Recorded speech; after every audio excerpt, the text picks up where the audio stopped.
श्री हरिराय जी महाप्रभु कृत बड़े शिक्षापत्र। शिक्षापत्र 1 पुष्टि जीवનું કર્તવ્ય।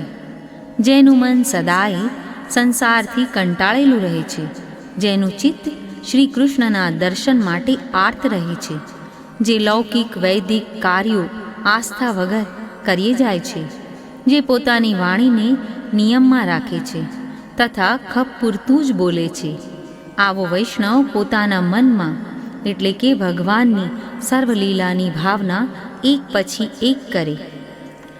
એને તનુજા સેવા પણ નિરોધવાળા ચિત્તથી કરવી અને પોતાના દેહને લગતા સર્વે કાર્યો પણ પ્રભુ સેવા અર્થે ઉપયોગી છે કે નહીં એ ધ્યાનમાં લઈને કરવા।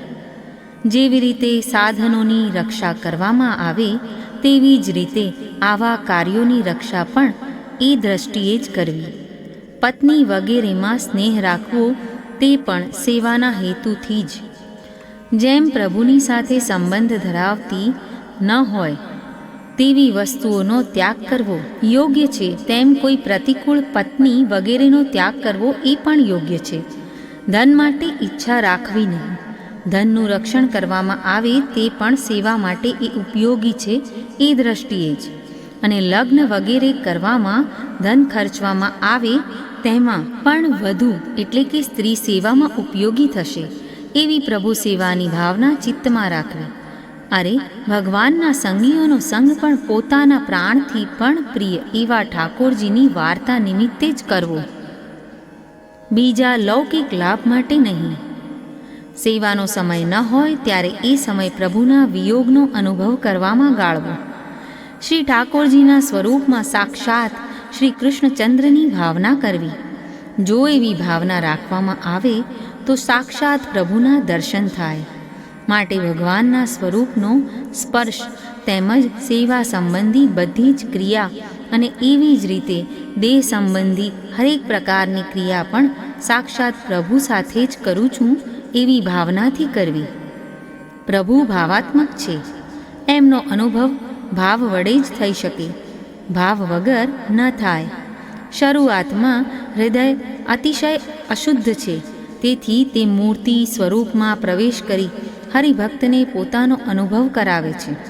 એમ કરતાં પ્રભુ પોતાના જનના સર્વ સાધન સંપત્તિ સિદ્ધ કરી એ ભક્તના હૃદયને શુદ્ધ કરે છે ને એ પછી એમાં સ્વયં પ્રવેશ કરે છે। ભક્તના દૈન્યથી પ્રસન્ન થઈ પ્રભુ તેને નિત્ય એ અલૌકિક દેહનું દાન કરી એ પછી એ ભાવાત્મક પ્રભુ એમાં પોતે પ્રવેશ કરી પોતાનો સ્વાનુભાવ કરે છે। ભગવત સેવામાં આ પ્રમાણે ચિત્ત વડે કરાવે છે। નિત્ય ફળનો વિચાર કરતાં કરતાં કૃષ્ણ સેવામાં સર્વ પ્રકારે અતિ આદર કરવો। સેવા સંયોગાત્મક તેમજ વિપ્રયોગાત્મક હોય અપૂર્વ લક્ષણવાળી છે। વ્રજ ભક્તોને જેમ રાસ ક્રીડામાં ભગવાન અંતર્ધ્યાન થતાં સ્વરૂપાનંદનો અનુભવ થયો અને એઓ ગુણગાન કરવા લાગ્યા, તેવી રીતે આપણે પણ સેવામાં તેવો જ ભાવ રાખવો। ત્યાર પછી જેમાં જેટલો વિરહાત્મક ભાવ હશે તેટલું જ ફળ મળશે, કારણ અહીં કેવળ વિરહાત્મક ભાવ જ ફળરૂપ છે।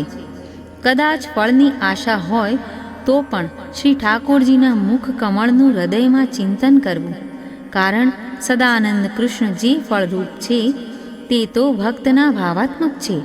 અહીં જ્ઞાનનો સંબંધ નથી, કારણ કે આમાં ચૈતન્ય રૂપ જ્ઞાનનો અવકાશ નથી।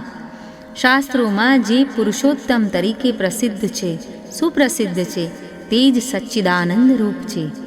જેમ પૂર્વાવસ્થામાં સંયોગાત્મક અવસ્થામાં ફળરૂપ શ્રી કૃષ્ણ છે, તેમ વિપ્રયોગાત્મક અવસ્થાના ફળરૂપ પણ કેવળ શ્રી કૃષ્ણ પોતે જ છે। અને એવા શ્રી કૃષ્ણના મુખારવિંદના સ્વરૂપનું રૂપ કૃપાપૂર્ણ શ્રી વલ્લભ પ્રભુ છે। માટે મન વાણીને કાયાની વૃત્તિથી એવો શ્રીનો આશ્રય સદાય કરવો। એટલું જ નહીં પણ તેઓ તદીયો હોય તેમનામાં પોતાનાપણું એટલે કે પોતાપણાનું મમત્વ સેવવું અને તેમને આશ્રય ગયેલા ન હોય તેમનામાં ભેદબુદ્ધિ રાખવી, એટલે કે આપણા નથી એમ સમજવું। જેવો ભાવ શ્રી આચાર્યજીમાં રાખવામાં આવે તેવો જ ભાવ, બલકે તેથી પણ વિશેષ ભાવ ભગવદીઓમાં રાખો, જેમ કામી પુરુષો પોતાની દૂતીમાં રાખે છે તેવો. જેમ ધનને ઘરનો વિનિયોગ શ્રી કૃષ્ણમાં કરવામાં આવે છે, તેમ ભક્તિમાં સ્થિતિ કરી રહેલા ભક્તોમાં પણ એનો એવો વિનિયોગ કરવો. એમ કરવાથી પ્રભુભાવ ઉત્પન્ન થશે.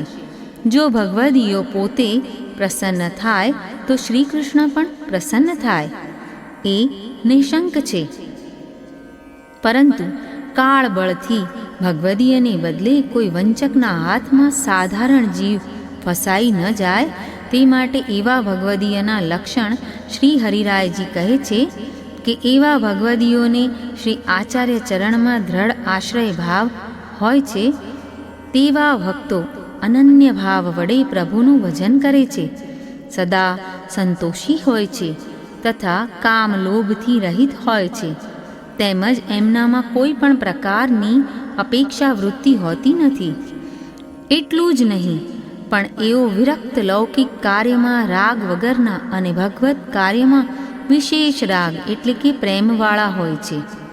અને સર્વ પ્રાણી માત્રનું હિત કરવામાં એમને રસ હોય છે.